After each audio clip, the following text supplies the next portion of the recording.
Shalom, my name is Pilichowski. I'm a settler who lives in a small town called Mitzpeh Yericho right here in the land of Israel. I'm one settler and this is my one view. The world just passed a resolution saying it's illegal for Jews to live in the western bank of the Jordan River. And yet I still live here, as do my neighbors. Why would we live in a place where the world considers illegal?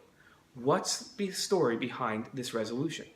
Well, 3,000 years ago, this was the Jewish ancestral home. Up until 2,000 years ago, it was called Judea.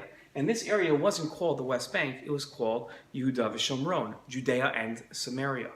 It was, and still is, the Jews' ancestral home. In 1947, the United Nations passed a partition plan, which split the land half between the Jews and half between the Arabs that were living here. The Jews accepted the deal, glad to be back on our ancestral home some 2,000 years later, while the Arabs not only rejected it, but declared a series of wars, one of which was the Six-Day War in 1967. In that war, which Israel won, it captured the Sinai Desert and Gaza Strip from Egypt, the West Bank from the Jordanians, and the Golan Heights from the Syrians. Now, Israel's official policy is that we're willing to give this land to the Arabs. In fact, we've given the Sinai back to Egypt in 1979 as part of a peace deal. We unilaterally left the Gaza Strip, and we're willing to leave the West Bank and create a Palestinian state if the Palestinians will accede to our one request.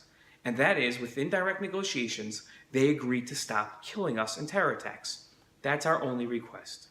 Until that time, though, we're going to continue administrating this land, as we have for the last 50 years of Palestinian refusal to meet our one demand of to stop killing us.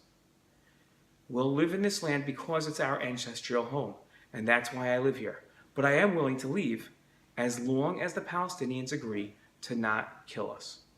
That's it. One settler's view. Thank you so much for watching. Shalom.